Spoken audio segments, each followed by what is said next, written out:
Damn, we got started this way with the ambulance going in.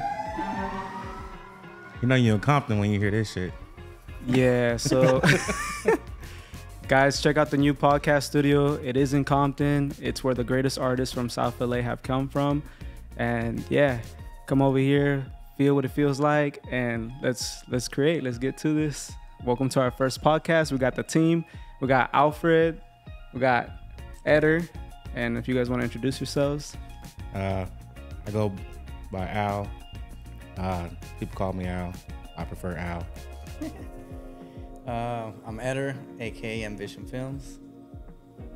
And I'm Ricardo with Rick Productions, guys. Yeah. Yeah. So let's dive right in. What's gonna be the first topic, guys? What was the first topic that was in this list? How's it working with Rick so far? Let's ask you. All right. We're diving right in. Yeah, I've been working with Rick for like 2 years now. So since you're the new booty, the new member. Well, it's been, I think working with Rick has been for me an adventure mostly. I think when I first met him, I knew right away that this guy, was top notch. He had all the gear. I was like, man, this guy, is the real deal. But what really caught my attention was his page. When I saw his page, I always liked his stuff. I think I've probably been following him maybe for like a year or two, I believe. And then I finally reached out to him saying that I wanted to work with him. And yeah, being on the field with him has been a great experience so far, and I'm still looking forward to what the future comes, For sure, man. Thank you for that. I know we all talked about, last time how we scouted Alfred, Alfred came onto the team. Mm-hmm. And then Eder is a unique story, actually, guys. Eder came to me, and he was just like, yo, I want to work with you on a BTS shoot. And it's funny because I told them there was 2 guys that came to me that day, and they were both pricing themselves at the same price. And I'm just like, so I guess this is good for people that are reaching out to creators to collab, that you must have a portfolio, right? I think Eder at the time was shooting with an A7 III. An A7R2. So keep in mind that camera is actually just only for photos. When I first started, I wanted to get more into photography than videography. But yeah, go ahead. Damn, yeah. So Eder was working with the A7 II, 8-bit camera, super outdated. And I seen that his shots were amazing. His shots were on point. So I only thought about it if we gave this guy the right tools, this guy is gonna be better than me, kind of thing. This guy has a lot of potential. So it was interesting getting Eder onto the team for sure. But yeah. Yes. How's it been so far though, working? How's it been so far working with you guys? Well, it's been a pleasure, and I think everybody sees it too. I think we bring more than just quality and creativity when we go out to weddings. Absolutely agree. You guys, I love scouting for characters, guys. Everybody loves Alfred when we go out to shoot. Alfred's our photographer. I'm the party guy. I'll get in there. I'll dance. And now we know he's a performer too. So talk about the transitioning from being a performer to being a photographer. Is it really a transition, or is it something you keep on the side, or? Well, you guys don't know, but now you know. I used to do music. Music was kind of like my outsource of what I was going through in life or whatnot. But it was a big transition.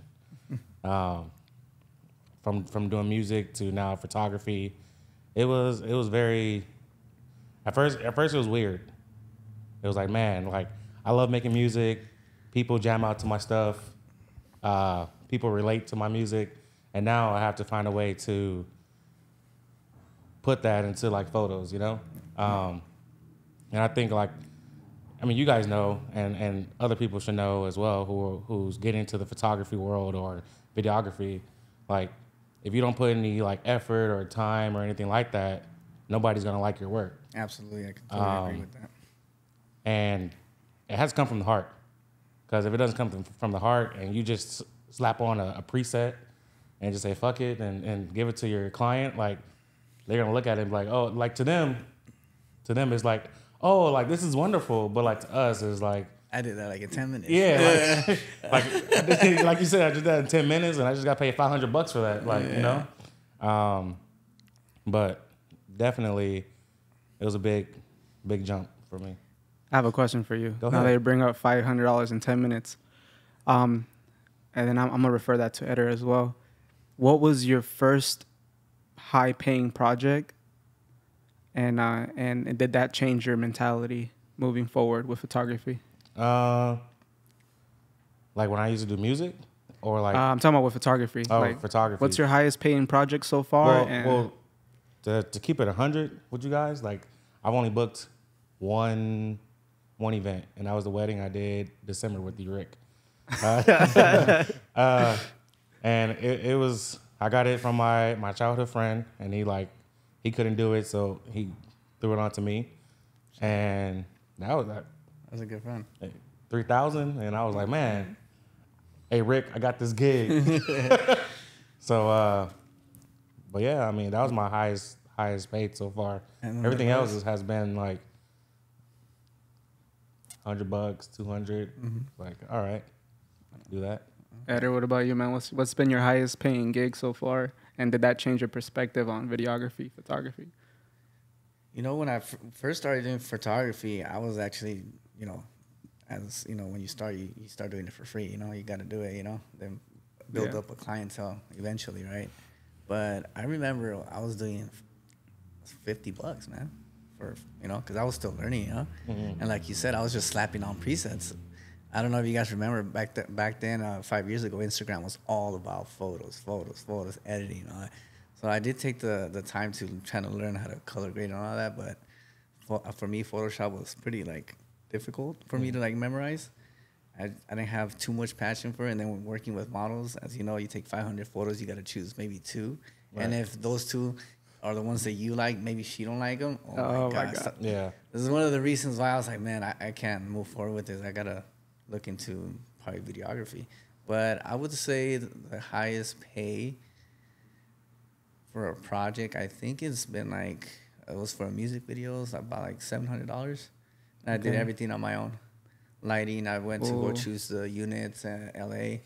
But it was like one of the first couple of music videos that I shot, so it did change my perspective of how to price myself, because people did come to me and, you know, they trust me with like the work, the producing and all that.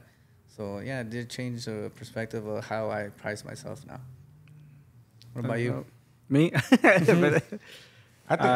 think we don't need to disclose that information. If you guys, I know, right? DM me for pricing. DM for pricing. I don't know, guys. I think the IRS might be watching this.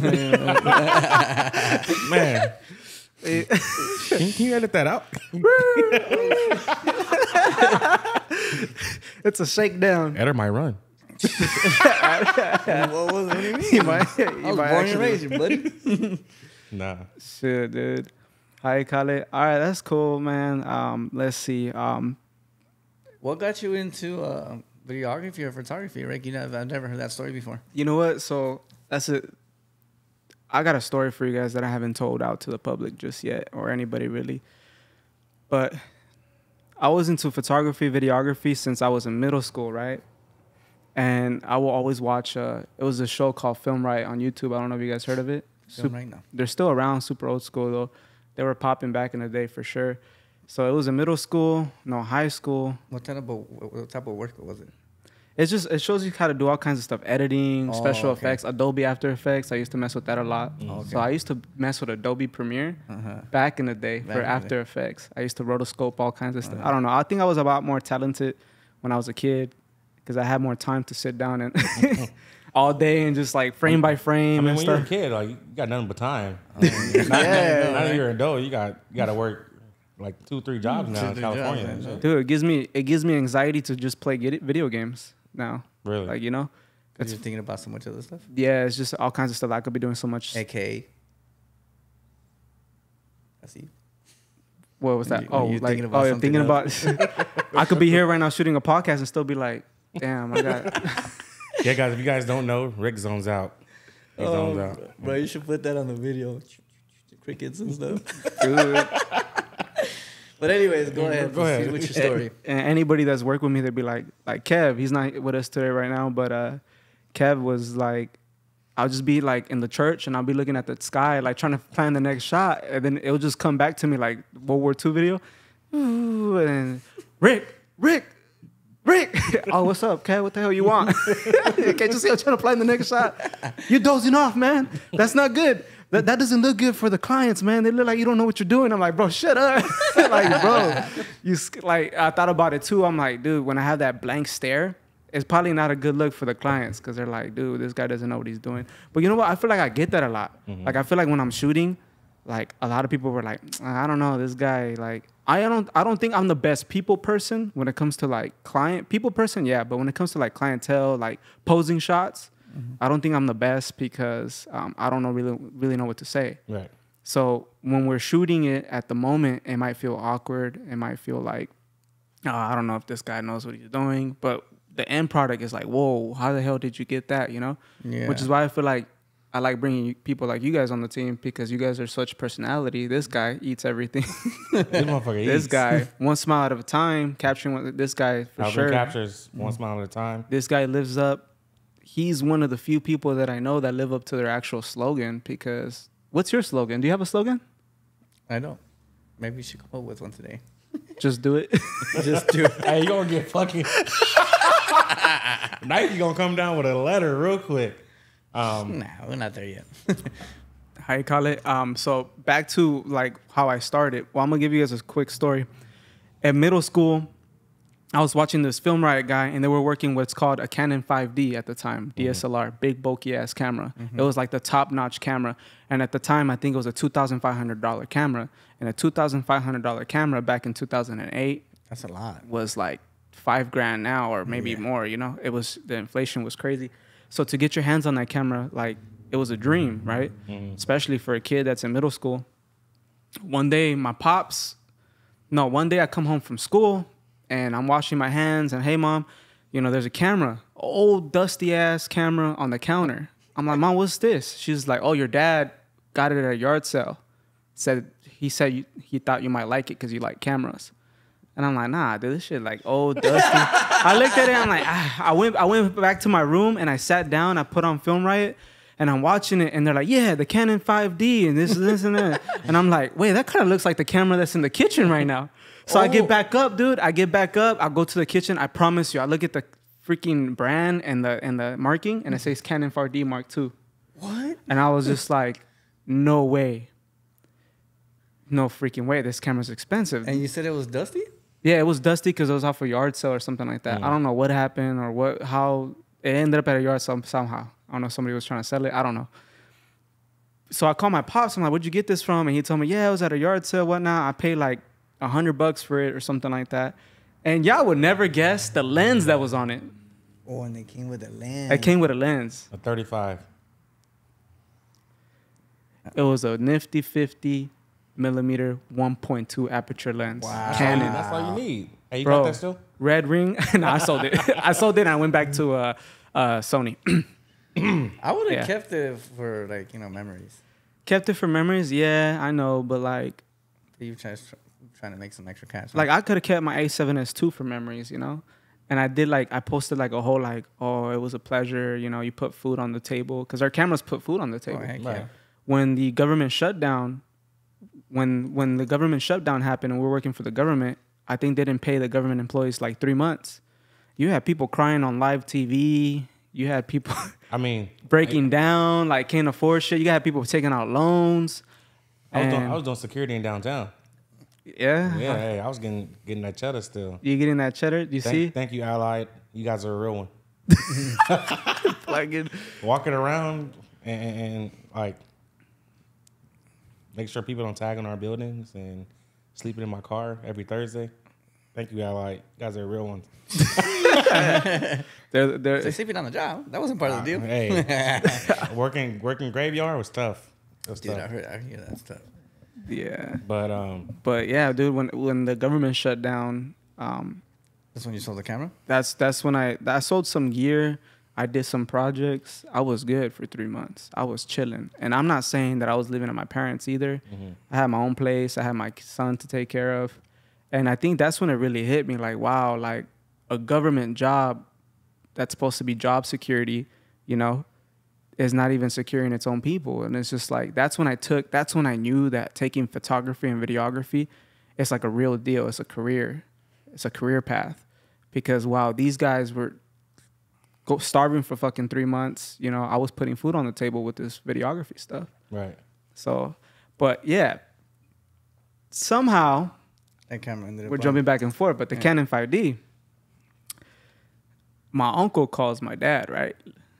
He lives in Santa Monica, whatever. He came upon a suitcase. He came upon a suitcase with a camera, and he said, "Yo, I heard you like Canons. I got myself a Canon right here. You want to come by and see how much you give me for it?" I go back, and it was another Canon 5D with an 85 millimeter 1.4. Damn. Bro, that thing was just calling for you, huh? And guess what? My uncle was like, how much you gonna give me for it? I'm like, I don't know, man. It's kind of old. I'll give you 100. Done. I got the picture of it too. Two Canon 5D Mark IIs landed in my hands, bro. Just like that. Wow, bro. It's like the universe is, you know, the universe is calling, and I believe in all that stuff, like universal stuff. I believe it's manifesting for sure. Yeah, for sure. Let's start manifesting more wedding videos. I mean, absolutely. I mean, but let's talk about this real fast because we're all different. I mean, you two are the same camera users. Yeah. I'm the only one who shoots on Canon. So why not Canon? So why not Canon has a better color quality. Out the box. Out the box? That's like training wheels, bro. Yeah. You sure? Nah. I mean, Sony is cheap for a reason. Oh. You know what? When I first started, I had to do like a lot of like research, man. And on YouTube, I just kept seeing the Sony. He said he did research, Alfred. Yeah. Oh. So he said research. Qualitative data. Yeah, I wasn't sure, but I think I chose the Sony because and low light performance was like a thing back then for photography. Right. So I think that's why I chose it for a Sony for photography. But when it came down to video, damn, there's so much noise. Sony was really, really bad. Even, before I touch on, anything else, I took a color grading masterclass, and when you take that masterclass, they talk about all the settings on all the cameras and how to shoot. And they go from the top cameras to all the way to the bottom. I think they named out maybe like 7. And the Sony was like the bottom one, bro. I was like, oh, man, I got the wrong camera for video for sure. But that's the reason why I chose Sony, just because photography, though. But, okay, we're going to get back to you, Rick. But I just want to touch off you. Mm-hmm. Do you think that matters now with AI? I mean, you took it, but now I can... Well, yeah, I would say that...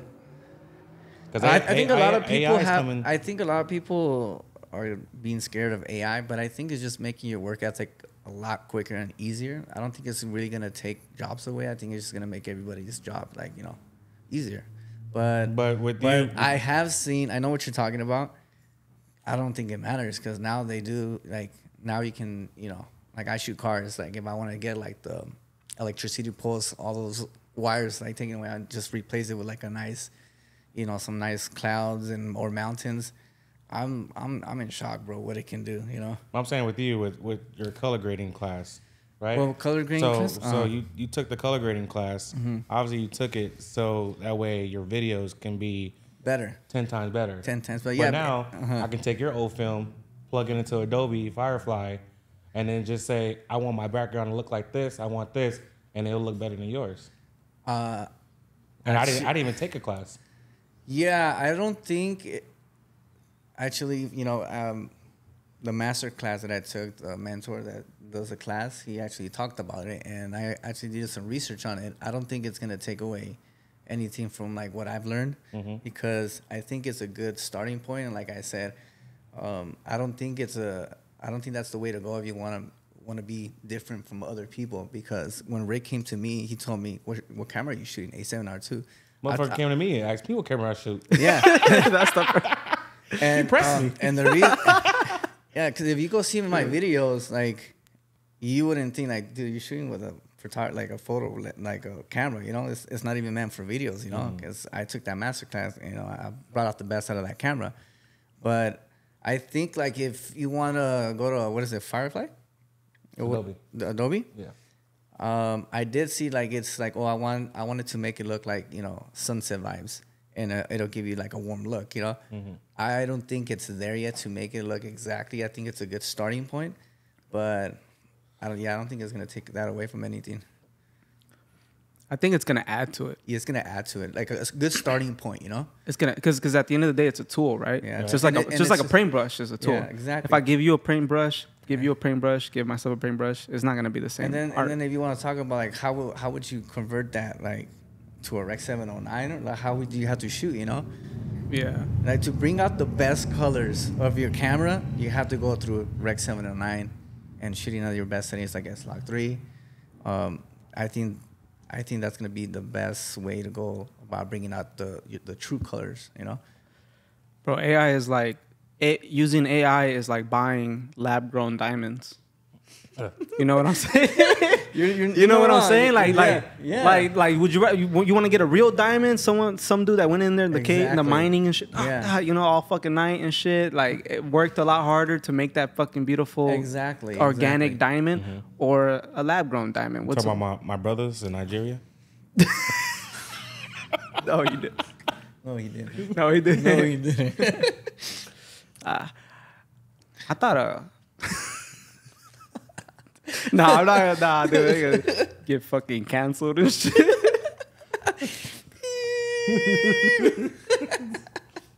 Cancel Rick's podcast studio. What the fuck? I haven't even got in a booking and shit. Like, but yeah, Rick. Why Sony? Why didn't you stick with your Canon? My Canon. And how long did you use that Canon for? I used the Canon all the way up until the A7S2 came out. I know, but what, you know, how long was that? Like a time frame? Like a year or two? Well, the A7S2 came out, I think it was like 4 years ago, right? Something like that. I don't know. I've been using it. It was a few years that I've been using it. I do know that Canon has like good color science, and I love Canon cameras. I think they look really good. The new Canon, the lenses look amazing. But the autofocusing technology, the low light technology that Sony brings to the game, bro, is like game changing. So A7S3. Canon has upgraded since then, which surpasses Sony. I mean, I'm just throwing that out there. We have a Canon ambassador in the house. I think eventually, well, Imagine. they're bound to catch up. I mean, I that's good for them, you know. And I think if you think about it, I mean, now you guys got to play catch up. Oh well, I think we're working on it. It's like a rat race. Yeah. So Sony, the A7S3 is what, 3 years old? Yeah, it's 3 years old. So I think in the next year or two, I think they're gonna come out with the S4, and I'm looking forward to Man. because you know she's at 10-bit, bro. So A7S4 is probably gonna be a game changer. You just not trying to get the 10-bit? I'm already there. Hey, bro, I just got it like what, 2-3 months ago, Rick. So how you call it? I did put out something on Instagram, right? And I asked people if they had any questions for us on the podcast. Right. Given that nobody ever participates in these things, but someone did ask, and they asked this question. They said, "What made you want to be a part of Rick's production?" So, me, well, when I reached out to you a couple months ago, I wanted to, I think, like you said, I wanted to take this more serious as a videographer because, you know, like you guys were talking about, you know, try to live out here, you got to have at least 2 jobs. So I've been building my portfolio for about 5 years, and mostly it's just, you know, doing it as a hobby and then doing side gigs and just, getting money for it. And like I said, when I did that music video for $700, it kind of like made me think about like, okay, I can make this, for a living on the side. So I think knowing the fact, like the posts that you put on your reel and the gear you have, I think kind of made me like, interested of like what he was doing, Right. Like I specifically, I told him that I never reached out to him because I knew that the day came that I was gonna take this a little bit more serious. So that's the reason why I chose Rick Productions, because, the quality, the videos, the weddings, I kind of wanted to pick his brain. And now I kind of see you like as a mentor, I learned a lot from you. Thank you. You must have been like, I'm gonna pick this guy's brain, and then you get on set with me, and I'm just like, you're like what? Motherfucker, clueless as fuck. Well, I think no. Why is he laughing? I think a little bit. That day you were. I think I had a great first time experience with you. I mean, and you saw how dedicated I was. It was the first experience for me too, big dog. Yeah. I'm trying to build. Just popping everyone's cherries and stuff. Nah, I'm just kidding. Nah, Eder was dope. I gave you so many ideas that day too. Like, yeah, he was just like for example, we were shooting a music video. He's just like, oh, get a bucket of water and wet the floor so we could get the reflection. And I'm just like, in my head, I'm just like, it's such a small detail that makes a big impact that I knew this already. But when you work solo, you don't have time for details like that. And details are what matters the most, is what ups your production quality. So having Eder that day, knowing that he knew these details, he paid attention to details, I'm like, okay, I need to get him for sure. And it's funny because it's the very first question I ask you, right? What camera you shoot with? A7 II. Mm-hmm. And then what? A7R2. A7R2. And then I'm just like, what? You got to get the A7S3, right? Mm-hmm. And I think I push people to like buying that camera, right? Man. Buying to upgrading your camera. I push that because I know the camera doesn't make the shooter, but That's a lie.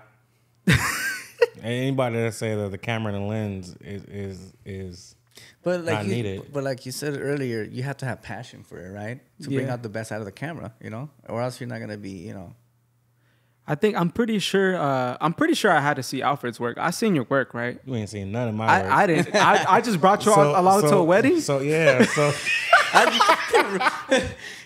Rick's like, I low key do all the edits. so like Rick low key lowballed me.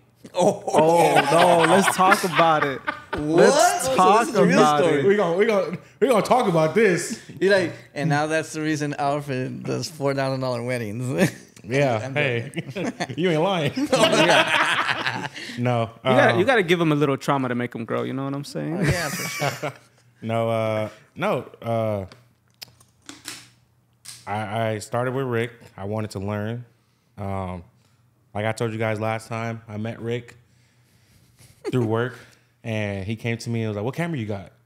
And like I said, I had the T7 or whatever it was, T6 or whatever it was. And then he's like, "Oh, like what camera you got?" I didn't want to tell him I had that basic camera. So because he had told you earlier. Yeah, he told me what camera he had. I was like, "Damn." And then you looked it up and you're like, "Yeah." Oh. And so I went in the next day and I bought the R6, which is what I'm shooting on now. And he asked me again the next day, and he was like, "Yo, you never told me what camera you got." And I was like, "Oh fuck, yeah, I got the R6." He's like, "Oh man, that's lovely. Like you get this shot, that shot, whatever." Like, cool. I got this wedding coming up, bro, and I'm looking for another shooter. And I was like, "Yeah, I'll be down." Hell yeah, wedding. Yeah, I was like, hell yeah. I was like, I'll do a wedding. And in all reality, like at first I just wanted to do photography just to take like photos of like the buildings. Why do you sound so sad? Like I brought you along to something you didn't want to do. He's like, I just want to take pictures of buildings, bro. Like I just wanted to take pictures of buildings, birds, fucking flying and shit. And here comes Rick ruining my life. Talking about, I got this wedding for you. You trying to come? I'm like, yeah, absolutely. Sure. But what was the one thing you learned the first day shooting a wedding? What was your first experience that you'll never forget? You gotta negotiate. Nah, not negotiation, because I know how to negotiate my when it comes down to money. I'm very good on that. But to be patient, have more patience. Sometimes the bride or the groom, they have other things that they need to worry about. And sometimes they often forget that us as vendors, like we're there. So it's like we got to be very, very patient with them. And I mean this a lot. Like we could be trying to get the next shot, and like they just forget we're there. We're like, hey, like we're trying to cut the cake. Oh, yeah, let's go do that. Like, I know. Like, what the fuck? We were scheduled at 2 p.m. I know that because when Rick has to go over there and talk to them and then be like, yo, like, you guys said 2 p.m. It's 2:30. You got to push them sometimes. I think when it comes down to Rick, like, he hates confrontation. I hate confrontation. He does, like, because like when it's like when I okay, I've worked with Rick, I think 6 gigs now, probably 7. It has been times where it's time for them to pay. It's time for what? It's time for clients to pay. No. And like he be like, oh, I know. hey Alfred, we're about to leave in like 5 minutes, all right? I'm gonna go get the payment. And like he'll find them, like he'll look, bro, he'll find them. And then like you just see him standing with his camera, bro, like over his shoulder, like. You see him like just whispering in the ear, like they gotta pay, and then like they disappear. He comes back to us and goes, "Yeah, I don't know where they went." Like, what the fuck? Dude, I hate confrontation, bro. Payment is like that one night that, and then I always tell them pay in the morning or pay the night before. You know, we don't want to disturb you on your wedding day. I hate asking for payment when it's like dead ass our time to leave. That's when the party's getting started, and we had situations where like the groom is drunk as fuck. Yeah. That one time, we love our clients, by the way. Our clients are like family. You guys, just as much as we're a part of your special moment in your life, we're a part of that moment too. It stays with us forever, and we cherish that. And it's just so fun. But we had a client that he was just drunk out of his mind, and I was just like, hey, it's time for payment. And he's just like, you said drone in the package, right? I said, yeah. He wanted him to fly the drone through the venue. He was like, I didn't see no drone. I said, no, yeah, we flew the drone. It's just, we do our job so quick, you don't even notice it. You'll see it in the video. He's like, no. Take it out right now and fly it in the venue. I said, you know what? and like Eder, I kid you not, the ceiling was like lower than this. And he wanted to fly the drone. The ceiling was slow, bro. Because I thought about it. I was like, nah, dude, I can't. Yeah. You're like if you raise your hand and probably like 2 more inches, you're touching dude, the ceiling. Yeah. But dude was like, nah, fly the drone. I'm just like, fuck.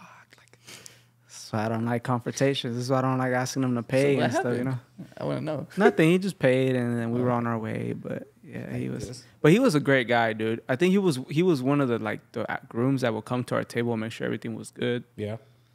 And not a lot of grooms do that. Like, treat us like a part of their guest. Mm-hmm. If they feed us, he came to the table and we're like, oh shit, we grab our cameras. Like, is it time for something? He's just like, you guys good? You guys need another beer? You guys? And we're like, oh yeah, we're good. Like, so with you, Rick, do you allow your team to drink? Man, that's another subject. We had Alfred. I don't know what. I think he was telling the bride like to hurry up and cut the cake or something. I wasn't rushing her. I was just like, hey, okay, we had possibly 20 more minutes of the day, and she still hadn't cutting the cake, or they haven't done like the garter toss or anything. Oh. So I went up to her. I was like, hey, like, are we gonna cut the cake? Mm-hmm. And she legit went up to Rick and said, what'd she say? She said, hey, do you allow them to drink? Yeah. You allow them to take a shot? Yeah. Okay, your boy needs to take a shot. Y'all need to take some shots right now or something. She walks away. I was just like, damn, dude. And we did. We went straight to the bar. I said, Alfred, we got... Man, I got my usual. Oh, you guys went to the bar? Yeah, they had a bar. Oh, okay. But the bride was like, y'all need to chill. Y'all need to go drink or something. I'm like, damn, see, Alfred, now we got to go drink. Man. Shit. I got the bartender. It's funny because with the bartender that was there that night, we worked with her a few times, and I got a drink, and then she gave me 2 at once, and I'm like, dude. They probably told the bartender to get them drunk. Hey, these guys. Nah. So like for me, like like if the bride or the groom doesn't come up to me or us and say like, hey, like, go ahead and have a drink, then I'm not gonna go take it upon myself to go have a drink or any of their food or stuff like that. Yeah. I don't know for your business, but for Algren Captures, I don't allow that to happen. You know what? That's interesting. That's very interesting because I know like when I'm there for Al Green, I'm there for Al Green. I got it, you know, whatever your direction is. When it's Rick Productions, we feel the vibe, and if we get invited to drink, then yeah, why not? You know, no one could get sloppy though, you know. Yeah.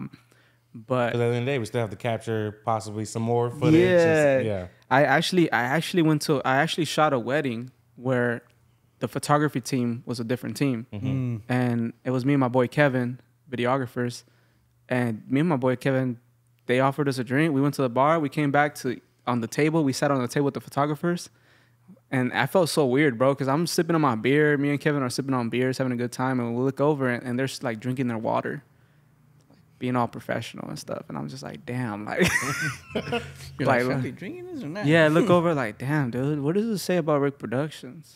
Yeah. And then I'll just be like, fuck it, let's go get another drink, you know?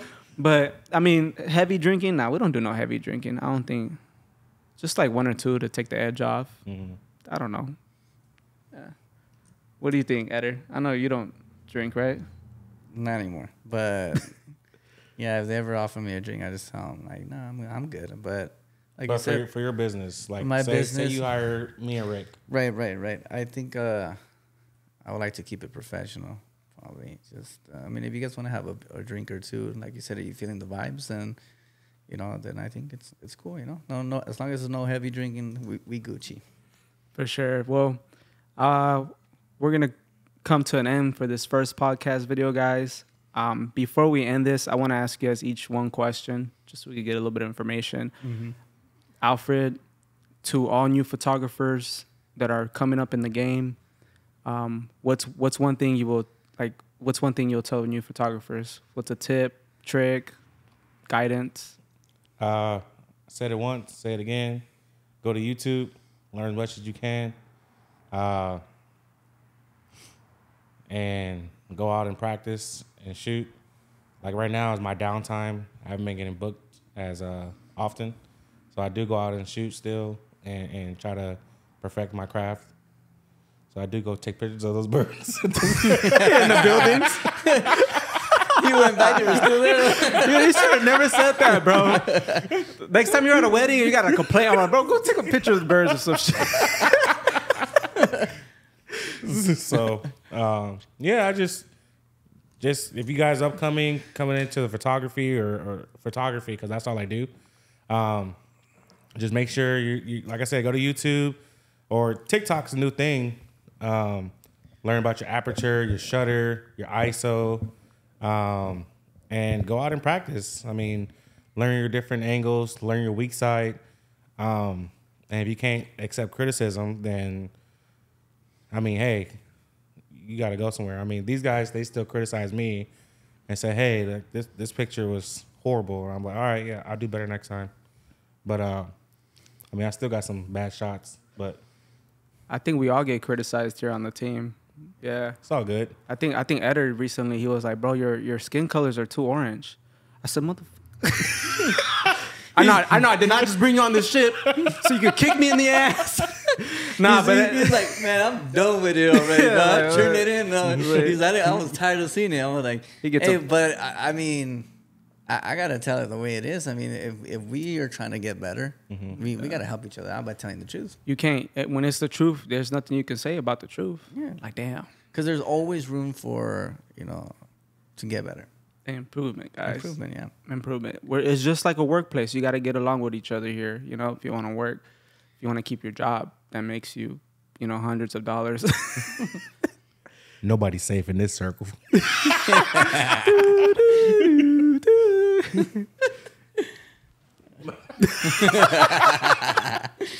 Right. So, Eder, what do you think, man? What do you have to say, especially you, bro? Because I know lately you've been you've been improving yourself. You just got yourself the A7S III. You've been taking big steps right now in the industry, bro.